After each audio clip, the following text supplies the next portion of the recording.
I'm Vin. I'm Sori. And this is AJJ Small Red Boy. Yep, for the big homie, Benjamin B. Benny, is this the homeboy again? Yeah, he did a double request. Benjamin Button. You can do that. You don't have to just order one song. Correct. Two. Correct. For timely topical political commentary, you can hit us up at Middle America with Vin and Sori. We got the latest Deal Beluga's reaction to our current president-elect, Mr. Joe Biden. So there's that. There are multiple ways to get your song reviewed, dear listener. My favorite is the community option. $1 at the gate gets you in at Patreon, where you get sucked into an alliance and then you pull your points together and that determines what song we do. Or you could do what Benjamin Button did. $125 at the gate gets you straight to the head of the line, and then you get to determine what song we use and which version it is. And that's what Benjamin Button did. So with that being the case, Small Red Boy, let's do it. You guys, here's a little clip from tonight. So Ultimate Musings actually last Christmas sent gift cards to all of our kids and us, and I just got around to finally getting Orion's gift with the gift card. All the other kids spent theirs immediately. Yeah, so here's a little video of him on the little car that I got for him, and if you watch to the end, he says thank you. It's super cute. Orion, come over here. You like your toy? Say thank you, Ultimate Musings. Orion, can you say thank you? He just does a little. Say thank you. Yeah. So thank you, Ultimate Musings. Shout out to the big homie. When tour season comes back, we got a couple bands lined up. Inshallah, we'll be able to bring you along again like we did with Cradle of Filth. All right, let's do it. Small Red Boy. Here we go.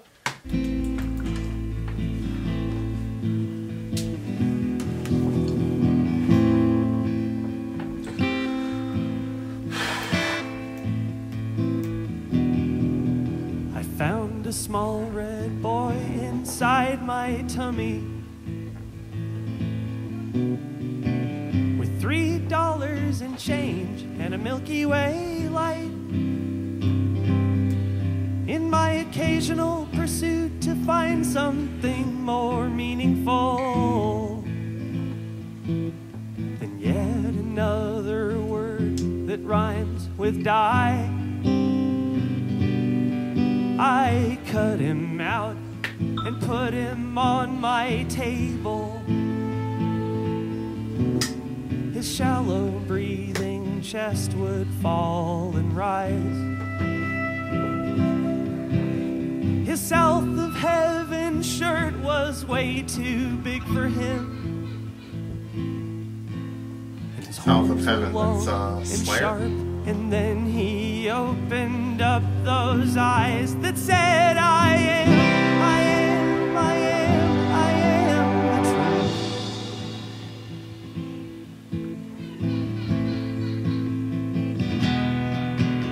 I showered him with love and adulation. One day he was just as tall as me. I showed him all the books that I was raised on. Madeline L'Engle, Dulaire's mythologies, and in a montage that could warm the heart of Hitler. Hitler. I raised him up so proud and motherly. I swore that I was glancing in a mirror, when in the language that I taught him, oh God, he began to speak. He said, I am the truth.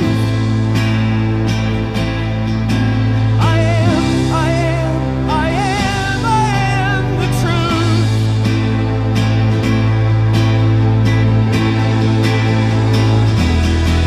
His eyes became a beacon, an LCD projector, broadcasting all my memories in a clear and vivid picture. His tongue became a staircase, his uvula, the knocker on an ornate wooden door that led me straight into my future.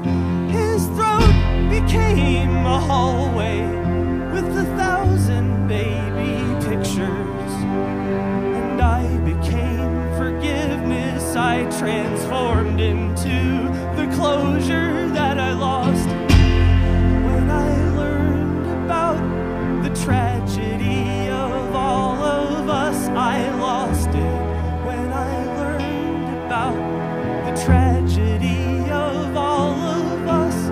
Incorrigible illness in the loved ones in and out of us. Oh, I lost it when I learned about the tragedy of all of us. I walked through the hallway to a room of only mirrors, reflecting me in bondage, so I watched myself get freer.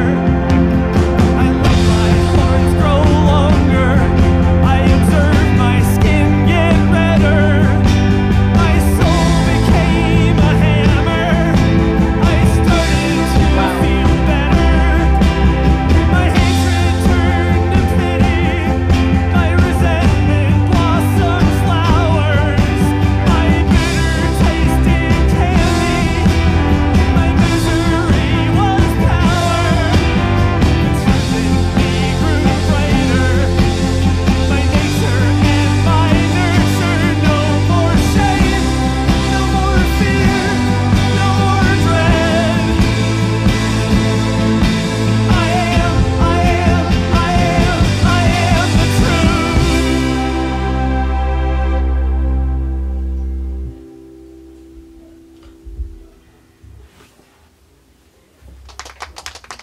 Holy moly. I was just gonna say the same thing. Wow. Okay. Lyrically, this guy, whew. That's deep songwriting, bro. That is really, really, really deep songwriting. So the small red boy. The name of the album is The Bible 2. Oh, okay. That's also interesting. Yep. So is the small red boy? It sounded like it was a combination of himself and his shadow self. Like, Yeah. like a baby version, not a baby version of it, but a kid version of himself mixed with his shadow self. Yeah. Well, I'd say the small red boy would be his. The red part would be because his skin got redder and redder and his horns grew bigger. It's kind of like a little devil. Yeah. Which is really interesting because I saw this. I don't know where it was. Must have been on Facebook, and I was gonna screenshot it. It was basically a little baby devil in diapers or whatever, and I was gonna screenshot it. I was gonna change the face to be our baby. I was gonna screenshot it, then I decided against it Why? because we're so close to having our baby being born. They wanna. I don't know. It's just weird for me. Well, I meant it would be Orion. You hear people always talk about like their inner child and like reconciling themselves to the inner child. Yeah, yeah. Like he also, I kind of like really relate to this, especially when it says my hatred turned to pity, because a lot of the people that I used to actually hate or whatever, like I've moved away from. You know, when you're like in certain like groups, like things are very simple. Like,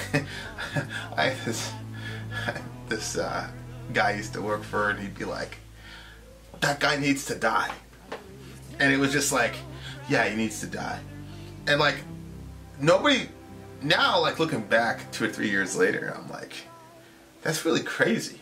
Like, who are you to say like the guy needs to die? Mm-hmm. Like what? And, you know, so like, and you just have to kind of presuppose hating certain people. Like there was a situation that happened recently. Mm-hmm. And I could, it was a pretty terrible situation. And I could see in Dorian's face, like, he wanted me to go in there and murder the guy. I said, Dorian, his daughter was right there.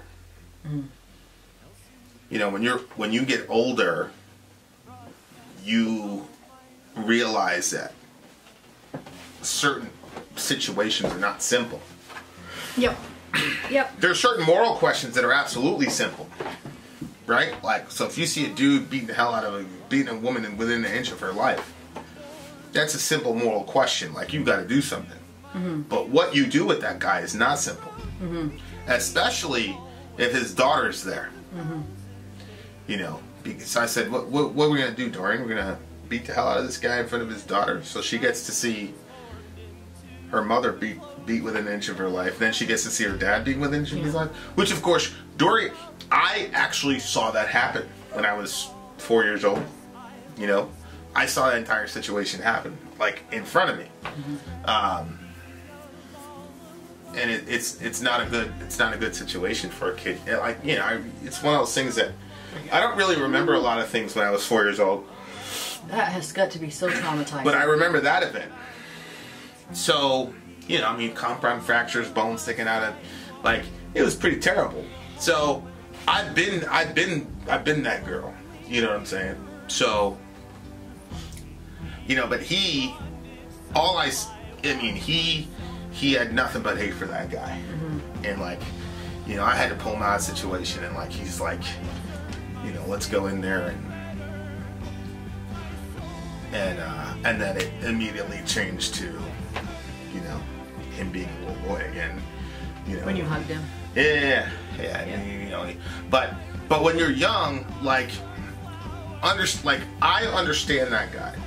Like, I don't excuse him, obviously, and I told you, like, if situations were different, like if his daughter wasn't there, and if we didn't live 2 doors down away from him or whatever, and we lived in another city, like, you know, it went differently. But because, you know, I have a vested interest in being Christ-like in that moment. But it was complete pragmatism. It had nothing to do with Jesus in that moment. But at the same time, like, when you get older, you start to think about, like, I'm more now trying to figure out why people do what they do instead of, like, being angry at them for it. You see what I'm saying? And that's something that, like, was a real breakthrough for me as far as, like, relating to people goes. And relating to myself. Because, you know, there's a lot of things you look back, you're like, how could you have done this to this person, blah, blah, blah. You know, you didn't even know these people, you know, how do you know you were, you know, whatever, you just showed up out of nowhere and you were told XYZ person did this, so you just went off and, okay. Yeah. And even in our political situation, like, on the one hand, like, it's very hard for me to, like, understand people on both sides. Like, and I'll argue stridently, like, it's, like, having somebody like Dorian is actually very important to me, because, like, me and Dorian will go out, he'll say, you crazy liberal, blah, blah, blah. Like, but I know that he doesn't have an issue with me as a person. He just has and I, you know, me and him are going back. He knows that I don't, you know what I'm saying? Like, there's not a lot of people I can have those types of conversation with, or people don't misinterpret what I'm saying, but I understand why Dorian is the way that he is, politically speaking. And I, you know, I have an advantage because he's my son. And I've watched certain things that happen in his life that influences how he looks at the world. And so I understand why he is the way that he is. And I think Dorian understands why I'm the way that I am. You know, there's a lot of information that... But I think there's a lot that he doesn't know. Right. Well, there's a lot that a lot of people don't know. Yeah. There's a lot of, so... Yes, like, thank you for bringing that sore spot up. Well, I mean, it shouldn't be a sore spot. I wouldn't have a sore spot. There's stuff that I've got family members that are, you know, just came back to the country. And I don't specifically know what he was doing. You know what I'm saying? So it's just part of the family, I guess. But I really enjoyed the song because, you know, he talked his hate going into his hate. You know, my soul became a hammer. I started to feel better. My resentment blossomed flowers. Like, that whole part was interesting, I thought. It was a very triumphant moment in the song for me, because I really think that, you know, that's kind of like the next stage of growth, which is like, and I haven't found the words to communicate what I mean. Like, you go from being angry at a person for what they're doing or what they're believing to, you know, trying to understand them and trying to understand yourself, and trying to understand why you are the way that you are. And that's important. You know what I'm saying? Like, that's a very, very important thing, you know? And there's a lot of, anytime there's a situation or somebody that you don't like or whatever, there are literally millions of things that happen in that person's life and your life that brought you to that moment and brought you to interpret what that moment. The kids are wrestling downstairs and it scared me for a second. Yeah, there's just millions of things that happened that brought you to that moment, brought you to that belief system. Oh, yeah. And when you interface with that person, there's millions of things that brought you there. And so we're like judging the person for like a snapshot of something like you have no idea about. Like, no, it's you're tip right. of the iceberg, You're right. You know? So it's like, if you come from the assumption that none of us are, like, I am not better for you than you for believing X, Y, and Z. So how did you get there? What's going on? And like but again, it's something I'm growing into, because there's some situation, like, for example, I'm very, very good at racist older white people. Yeah. Right? Racist older white people, I'm good. I'm like, come on, what do you expect? But yeah, you are. Yeah. You know what I'm saying? Like, I'm more like, well, how did they grow up? You know, the average person here hasn't, you know, moved 5 miles away from where they were born, yada, yada, yada. So I'm like, I'm very good with that, like, understanding and being able to, like, sort of dispassionately assess them as people and look at other things about them. Then there are other things where I'm not as good at that in the moment, where I pull back and I go, okay, X, Y, Z. Like, we've got this friend that, you know, we basically adopted her online, and you know, we make sure that she's good on a regular basis, and she's the complete opposite of us on pretty much every category of thing that are important to us. But getting to know her, it's like, well, I understand why she's this way. I understand why she, you know what I'm saying? And like, you know, like she said, like, look, not everybody in my position just finds random YouTubers who are gonna, you know, do X, Y, and Z. Like, this is some very, very rare, you know, and she's right.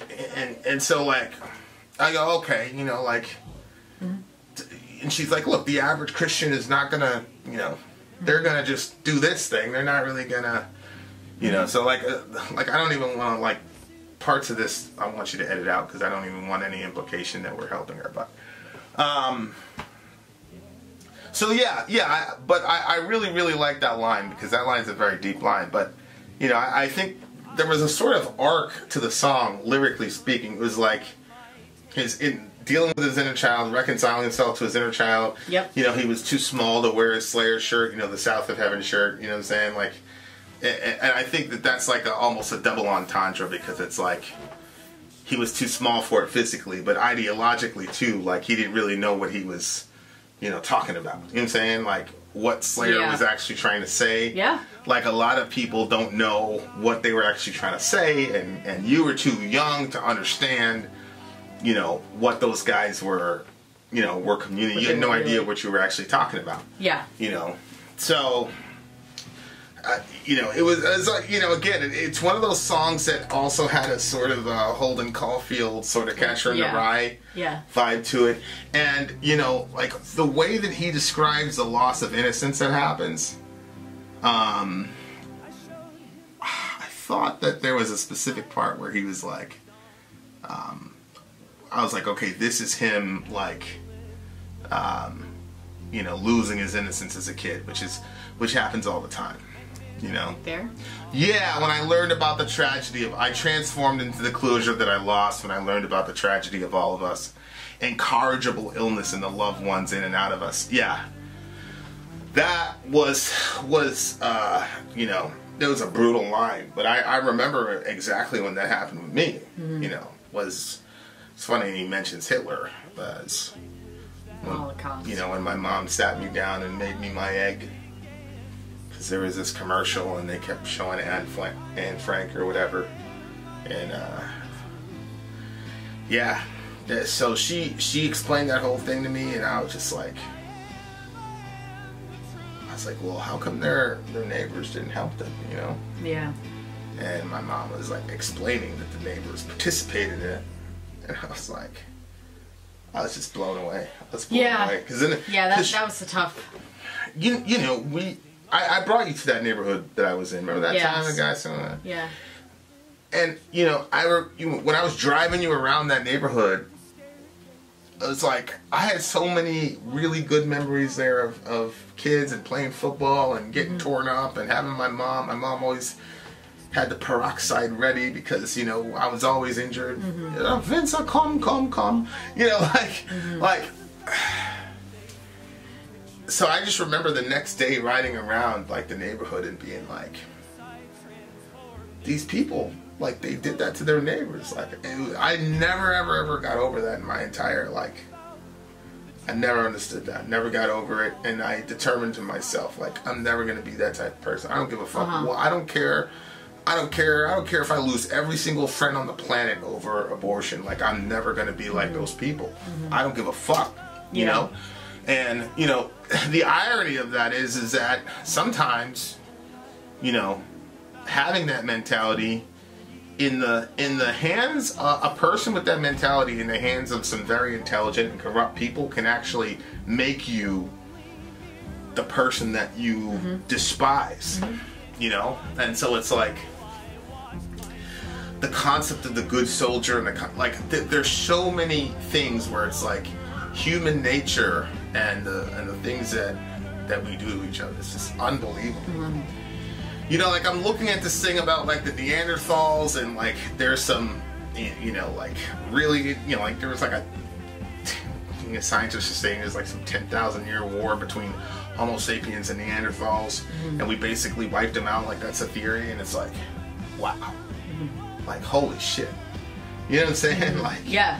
Like, so it just, there's so many things where you're just like, whoa, like, we're really, and that was the biggest thing for me about the Holocaust. Was it wasn't that Hitler was, you know, because as a kid you're used to bad guys, right? So like as a kid, the stories you hear is there's a bad guy, he has minions, and then you have like the regular citizens or civilians who are terrorized, and then you have the good guy and then his band of virtuous people, and they beat the bad guys. And then the civilians and neutral people are like, oh, thank you so much for saving us, you know?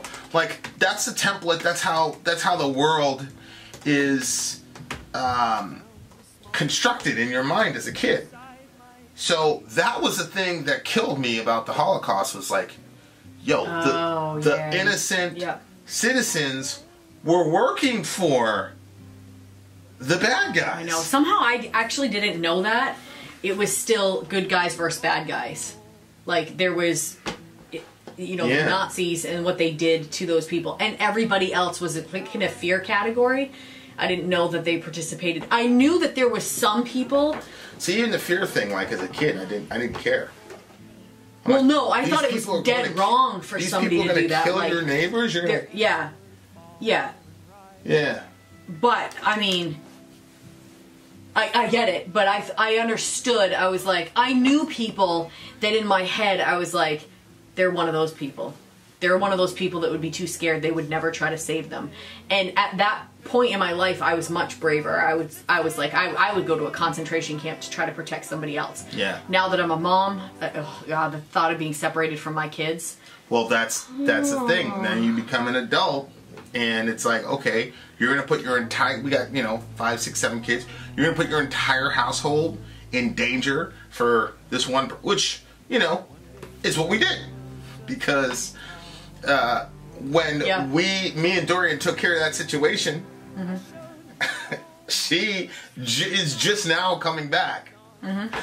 We're here, she's just not coming back because they can't find homeboy, and we got all up in the middle of that. You know what I'm saying? So, so yeah, you know, like you have to make these types of decisions. But when you're a kid, it seems so simple. Like, these guys are the bad guys. Like, at minimum, be neutral. Like, because you don't expect everybody to be a hero, but at minimum, be neutral. Don't proactively and with a full heart work with these people. You're killing your neighbors. Oh, I know. So, like, that really, you know, really fucked me up, because I was just, like, riding around like, these fucking people.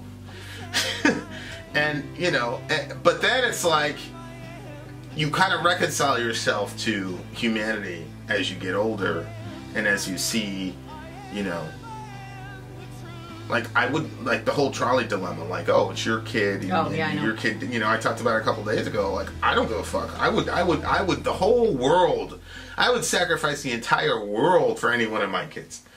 Like, I wouldn't even think twice about it, and I wouldn't feel bad about it. I'd feel bad that all those people died. But then it's like, okay, so if you would do that, the trolley dilemma, but then you're putting your life in danger with these other situations. But in those other situations, like, yeah, but I'm there. I have a, you know, until it's not a definitive, they're going to die. Right. And I've been in very bad situations, and I've made it out relatively unscathed. So until some random person proves otherwise, I feel pretty good about where, you know. But the trolley dilemma is like, you're definitely going to die. Right. So it's different. So then it's like, okay, so then how much can you really judge those people? Because you were pretty much definitely going to die if you know, if you were housing one of these people. You know what I'm saying? So, you know, then you start to realize, like, life is not as simple as just, oh, these are just horrible people that turn their neighbors over to, because now it's like, you got kids, man. Yeah. You know, and you, as a kid, you don't know how important your kids are until you get kids. It's a different level of love. It's a different level of just... Yeah. And I didn't want to be separated from my parents, but I knew, like, oh, that's a possibility if you involve yourself in this situation. Like, I'm talking about the Holocaust and that stuff. And I was good with saying I would be separated from my parents for the sake of someone else's life. Right. But then when I found out about that, like, now that I'm an adult and I see it, the situation is completely different. I don't know. I don't know, honestly, what I would do. So, yeah. And so then it's like, okay, now a lot of life is about, okay, why are people like this? Yeah. You know, as I got older, I even began to, how do I say this? Really work on trying to understand, okay, why were the evil Nazis? The actual proactive Nazis. What was going on with them? And, you know, here you had a guy that was in the front lines of World War I, Hitler. You saw all your friends die, right? Then you get, you know, this whole Treaty of Versailles thing, and it completely destroys your country. And then the entire world is blaming your country for all the woes on the planet, which is ridiculous. And there are other countries that are like, yo, we can't do this to these people. And people, no, we're going to do it. And it was just completely punitive. And it's like, we're going to punish you on the stage of the planet. And they destroyed these people's country. And the fact of the matter is, those people, the German people were the most ingenious, intuitive people in the world at the time, and probably to this day. You know, they don't have the capital to activate their genius, but they were brilliant. I mean, look, after the Holocaust, we stole a bunch of their scientists. Oh, yeah. Yep. So I'm like, okay, this is a setup. The whole world has basically crapped on you. They financially penalized them into oblivion. And then you got this guy that came from the front lines. And then, you know, people signed, you signed the Treaty of Versailles, which is a horrible play. And you've got an entire nation of people that have all this rage and don't know where to channel it, and have looking down the corridors of time about their life and the life of their kids, and they're seeing no hope whatsoever. And they can't look anywhere for help, and the entire world is scorning you. And then a guy shows up and says, I was on the front line, these people are the problem, and once we solve these people, then we're going to go and take back what's rightfully ours, which some of the land that they had to cordon off was technically rightfully theirs. Okay. look, if you look at how Americans reacted to 9/11, where, and I'm specifically talking about myself, where like I saw 9/11 and I didn't give a fuck why they did it. I didn't care about, oh yeah, we got places in Saudi Arabia, blah, blah, blah. We've killed thousands of their innocent civilians. Oh, I know. We've unilaterally supported Israel, who's been an oppressive apartheid. Like, we didn't care. You did something to us. You did something to 3,000 of us. I don't care why you did it. We're going to go there and bomb the shit out of you. We're going to kill all your people. We're going to kill everybody. And I don't give a fuck. I don't care. I remember very distinctly the first time that, you know, somebody did a gun run or some sort of bombing or whatever. He was an Air Force guy, and Fox News had him on, and it was a Sunday. I remember very distinctly. Fox News had him on. They did an interview with him, and I was like, yes. And I'm like, this is Sunday, like the day of church, which, you know, the church day became Sunday because of the resurrection of Christ, right? So here I am as a Christian, full of rage and lust, literally, for blood. And I'm happy that this is happening on us, you know, and it just, I wasn't thinking about the Sunday. I wasn't saying, good, it's happening on the Sunday. I'm just, when I look back at myself, I'm like, that is the day of the resurrection.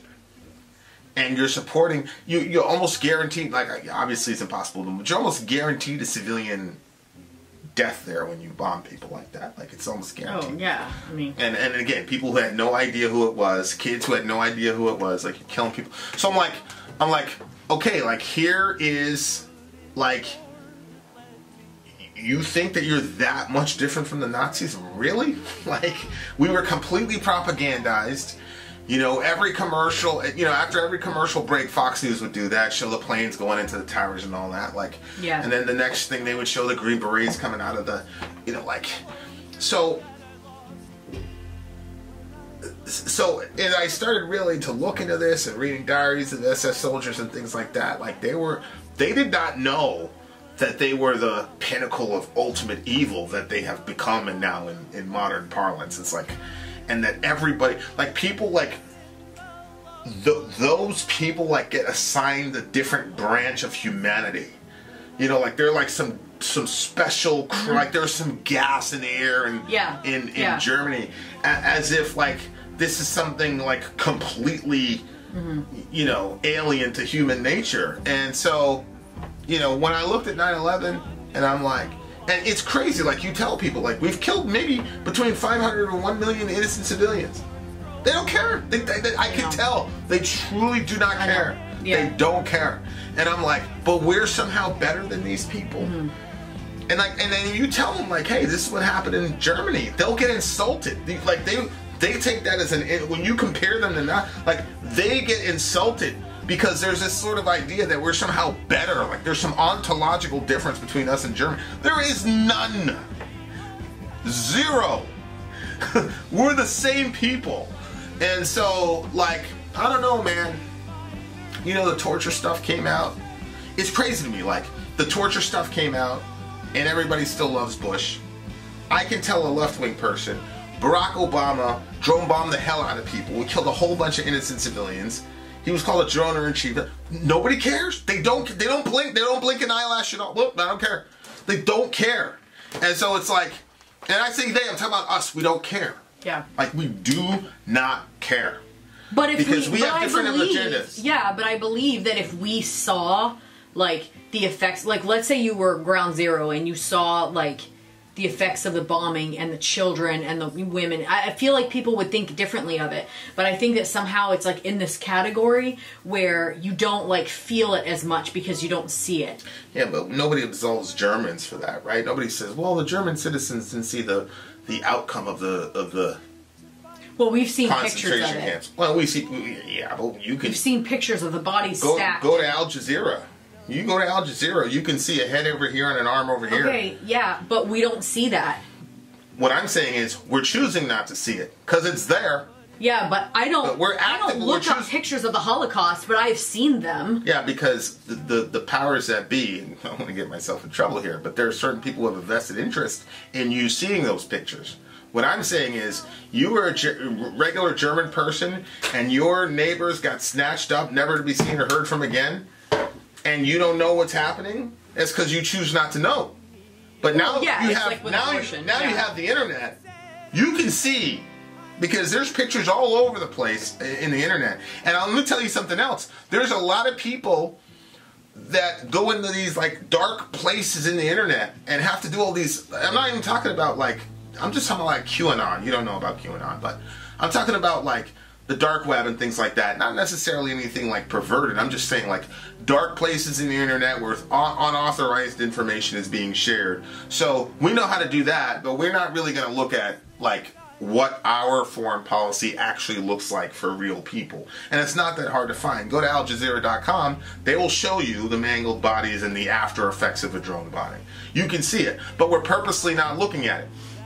So what I'm saying is like I genuinely do not see any difference between us and people in Nazi Germany or people in Rome or people in any of these places. And it's really interesting because people like get insulted when you say, "Oh, that's what the Nazis," and they're like they're misinterpreting. I'm not saying like you are all, because they have that understanding of German people. They think that way about German people. And so they think that that's what I'm saying. I'm not saying that. Right. Yeah. What I'm saying is, don't you see what's happening when you're in the middle of a Holocaust? You don't. And the people around, oh no, we're good people. Like, those people thought that they were good people. They didn't think that there was something tragically wrong with them. Yeah. You know, and Americans are the same way, man. Like, we're a global empire. We kick the shit out of everybody on the planet. We do all types of atrocities to people. We torture the shit out of people. We fucking experiment on people. We start wars with people. We destabilize regions. Every single ISIS beheading you've ever seen is because of us and how we destabilize that region. Those are facts. Those are facts, indisputable facts. So it's like, we don't. But you know, your average American. The fact of the matter is, if you're left wing, right wing, it does not matter. If your checkbook is okay and you get to watch your TV shows okay, we're fine, and we don't give a fuck about what we do to people. And that's something that's like tragically wrong with us. And so like, you know, and you know, the abortion thing is a symptom of it's the same. It doesn't matter in the sense that it's the same situation. They don't care. And then you have these people, you see these kids in cages, and the right wingers don't care. We don't care about what we do to people. We don't care. So there's something there is something tragically wrong with humanity. Yeah. And the fact that we get so insulting and defensive when somebody says, insulted or defensive when somebody says, I don't really see much difference between us and Nazis. People go crazy. But I just genuinely, like, even if I was not a Christian, I would say there's definitely a little devil inside of everybody. But to your point, like, you have to make peace with that. That's the other thing, like, that I've made peace with the fact that, you know, there's parts of me that are horrific. I think you have to do that. I think everybody has to get to the point. Like, you go through this arc where you try to like resist that, because he's talking about like the halls of mirrors in his song. Yeah. And that's about like, you know, self-measurement and self-understanding and self-awareness. Like, you have to. And then he said he watched himself get free. Yeah, and I think like when you embrace that about yourself. When I say embrace, I'm not saying like saying give yourself over to be evil, but just to say like, this is who I am. You know, you're an image bearer of God. You're an image bearer of God, so that means you're an angel, and you have the capability to do amazing things on the planet to help people. And you're also a son of Adam or daughter of Eve, which means that you are capable of horrible monstrosities. And the Hall of Mirrors to me was my obsession with history, because I kept seeing myself in history books. It doesn't matter. The white man is a devil. You know, I went through this thing in Florida. I was like, Black Panther, white man's a devil. And then you read, holy shit, Africans were selling Africans to the Portuguese, to slavery. I know. Okay, so who are you? Are you the African who sold the other Africans to the Portuguese? Are you the Portuguese slave traders? Like, yeah. And the white man's a devil because look what they did to Native Americans. Yeah, he is a devil for doing that to Native Americans. However, Native Americans are doing horrible shit to each other. You remember that show, the Mel Gibson movie we saw, the Aztec one, where they raided those people's villages? It was over in Brazil somewhere. They raided the, you know what I'm talking about. No, the only thing I keep thinking about is The Patriot. No. It was that one. It was these Indians, and they were living in the jungle, and then the other tribe of Indians came and like completely destroyed them and sacrificed them at the temple or whatever. Yeah, Mel Gibson wasn't in it. It was, and then at the end of the thing, there's the ship. The ships show up at the end of the movie. Oh, yeah. Yeah. Apocalypto or whatever. Yeah.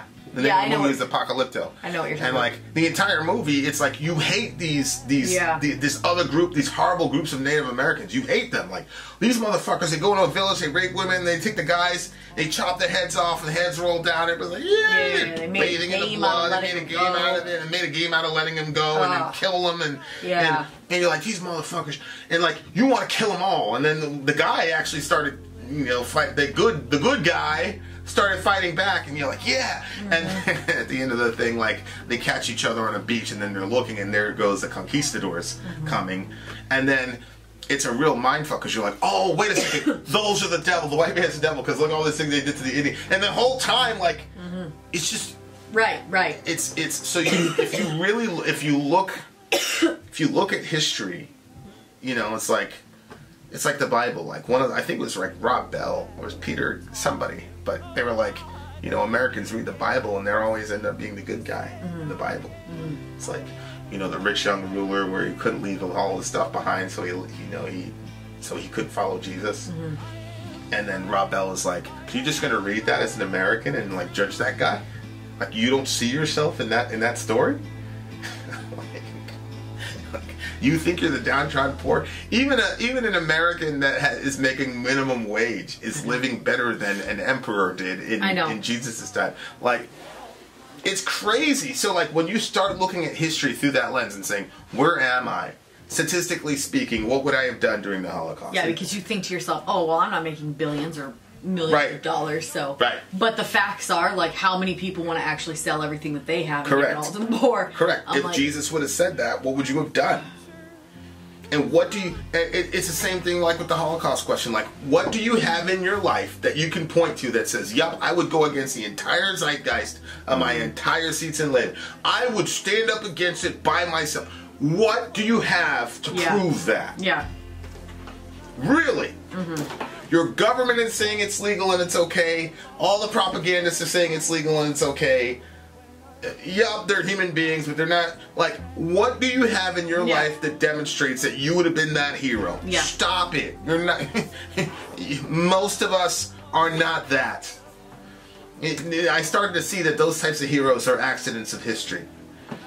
They're not the majority report of people.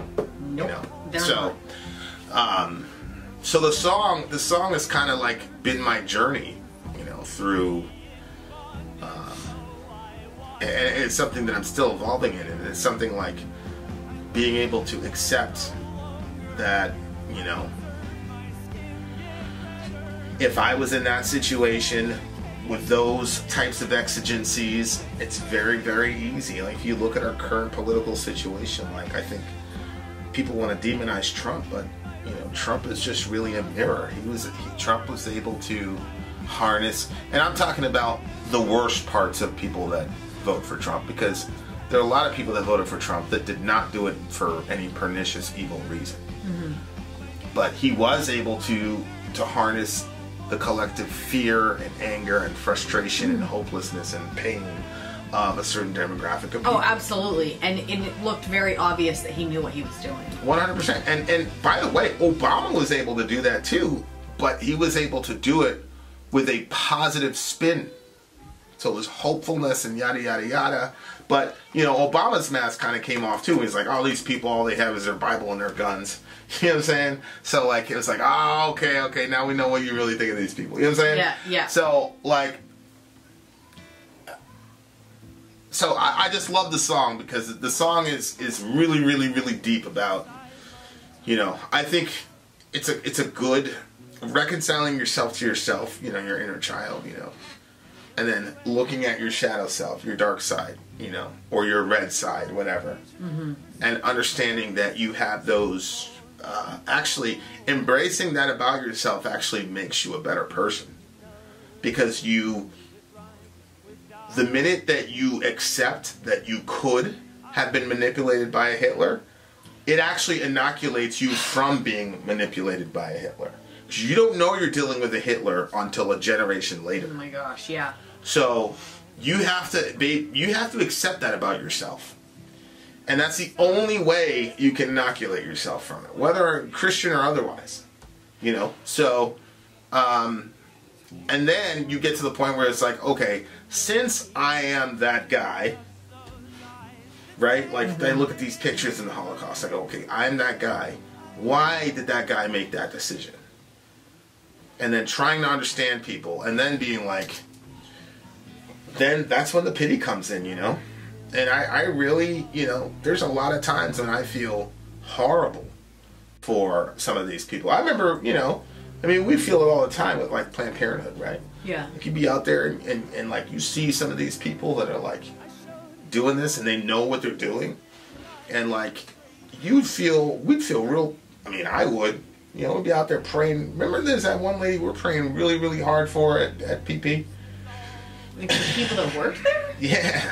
We felt bad for the people that worked there? Oh, yeah. I don't remember feeling bad for them. Yeah, I remember... Brian would be crying over, what's her face? I would feel bad for the girls that were going in, because I felt like, first of all, there's decisions that you make, like your hormones, and, you know, like there's situations, and like I heard it from too many people that, like, after they actually went through with it, that it was something that ended up traumatizing them. And it didn't happen to everybody. I'm not saying that every single woman is traumatized by her abortion, but there are women that it affected them, and they, like, had this feeling of, like, even though there's people out there saying shout your abortion, there was still women that were like, I killed my kid, and I would have a child starting kindergarten. I would have, you know what I mean? And that child is no longer there. So that to me was like like, obviously killing the child is a tragedy, but like coming to the realization that your child is dead, and that there's an empty spot at your table, and there's a toddler bed that's not in the room because you killed your baby. Like, you walked in there and you made that decision, and I understand that circumstances brought you to that, or maybe a boyfriend or a relationship that busted up, but still you had to sign that paper. Like, you still had to go in there, you know? And so I'm not putting all the blame on the woman, but I am saying she has blame, and she has cause to mourn because her child is dead.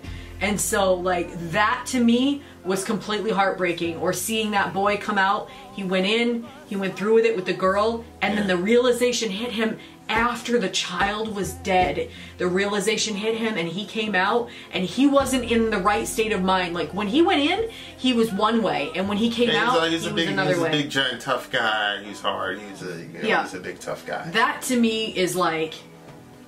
Yeah. It's criminal to do like, that to kids. He was only 16, 17. Yeah. He was a kid himself. Yeah. So, like... all the adults in his life. Those situations, you know, and like people had to put such a hard face walking in, and I understand, like, having to pass by people that are saying, like, you know, like, we'll help you, like, you know, whatever you need, like, don't kill your baby, you know, stuff like that. I understand, like, but so you had to harden yourself to get through that and to get into there and stuff, but like when you're by yourself and seeing the faces of the women when they left, like, I don't think Planned Parenthood only kills babies. They obviously do birth control, they don't do mammograms, but they do other things, you know, and test for UTIs apparently and stuff like that. So I don't think everybody that was going in there for the purpose of an abortion, but somebody coming out that just was tested for a UTI would not have the look on their face that some of these mothers had when they left.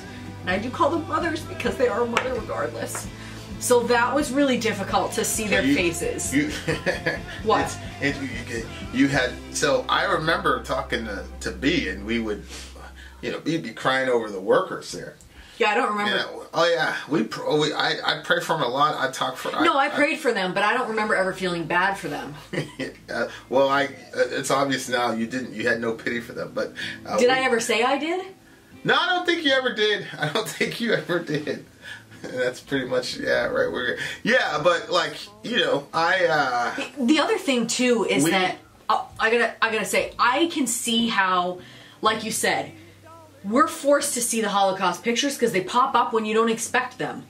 You know what I mean? Like, sometimes I'm like, wow, how did I even just see that pile of bodies like that? Like, I think everybody has seen the pile of bodies. Like, I don't understand how you could not see that. Yeah. But what you're talking about, where the bodies separated because the bombings that we Americans have done, like, I don't believe that a lot of us have seen that, and that's been kind of like, well, my argument is that kept from us on purpose, and we don't seek it out. It's not kept from us. I mean, it's not like there's like somebody's putting out the pictures of the piled bodies, and somebody's not putting out those pictures of what we're doing. Oh, I mean, okay, that's what I'm saying. And so I think that the same thing can be said of abortion. Like, I think that lots of people have seen the pictures of what happens with abortion, and I think there are other people that haven't seen it, and they don't search it out, and they don't look into it because they've made a decision and they don't want to see too much about what they're going to do.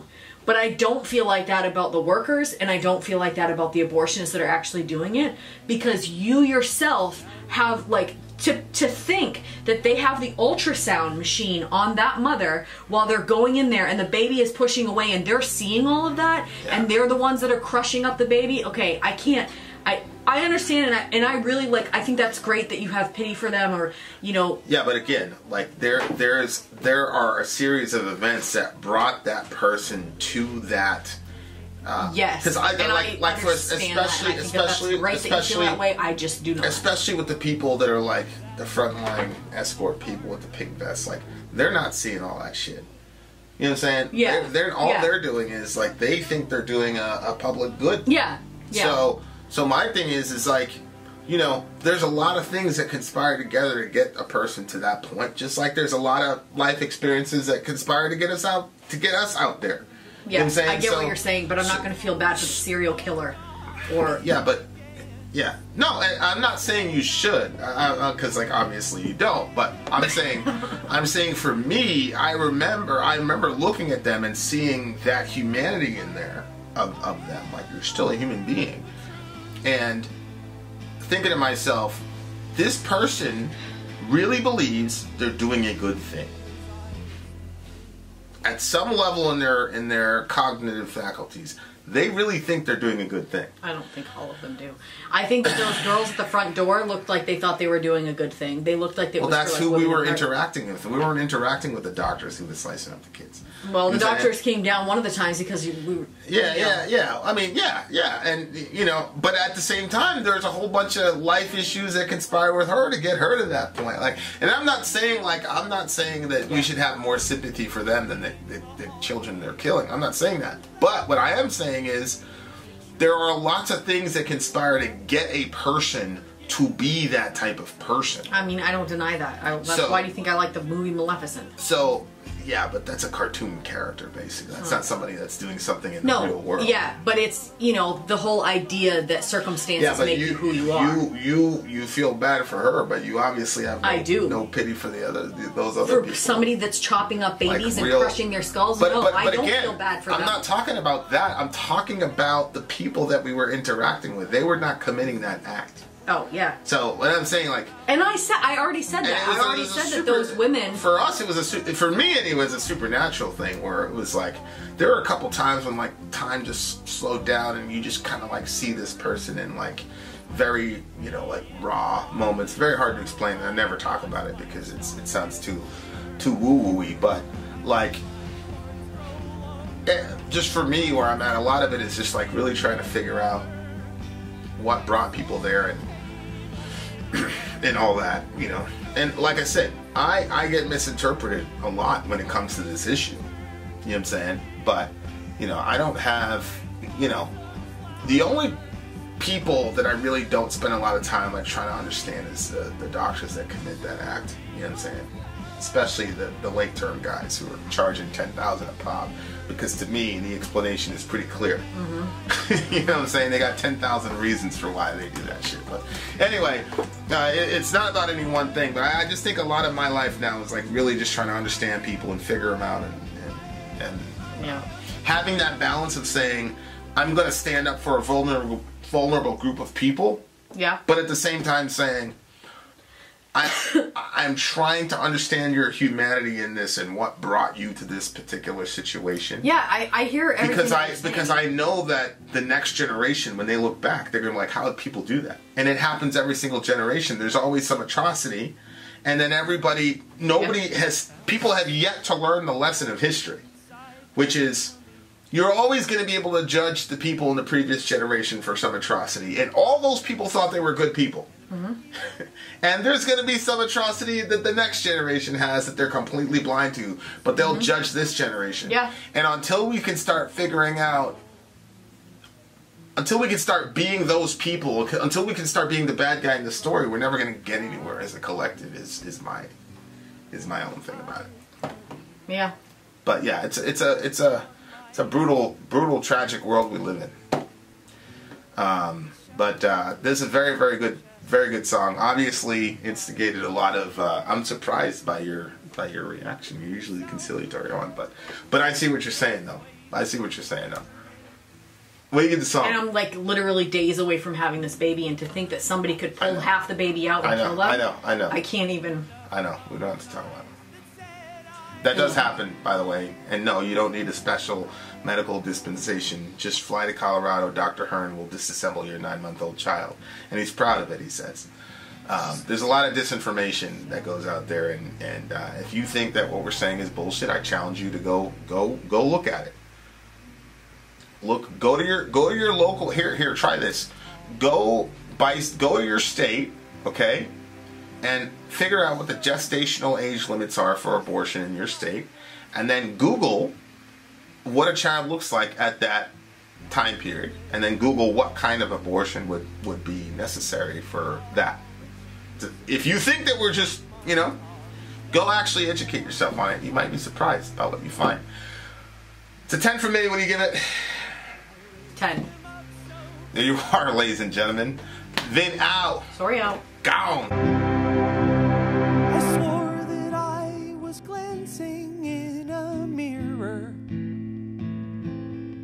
When in the language that I taught him, oh God, he began to speak. He said, I am the truth.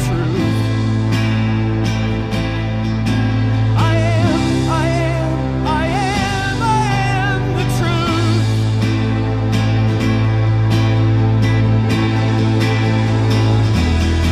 His eyes became a beacon, an LCD projector, broadcasting all my memories in a clear and vivid picture. His tongue became a staircase, his uvula the knocker on an ornate wooden door that led me straight into my future. His throat became a hallway with 1,000 baby pictures, and I became forgiveness. I transformed into the closure that I lost when I learned about the tragedy of all of us. I lost it when I learned about the tragedy of all of us. Incorrigible illness in the loved ones in and out of us. Oh, I lost it when I learned about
I found a small red boy inside my tummy with $3 in change and a Milky Way light.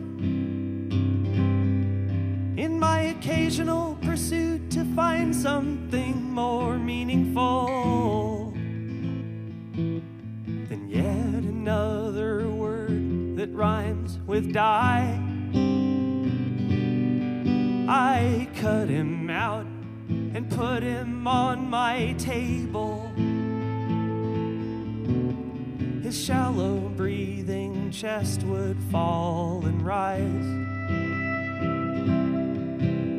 His south of head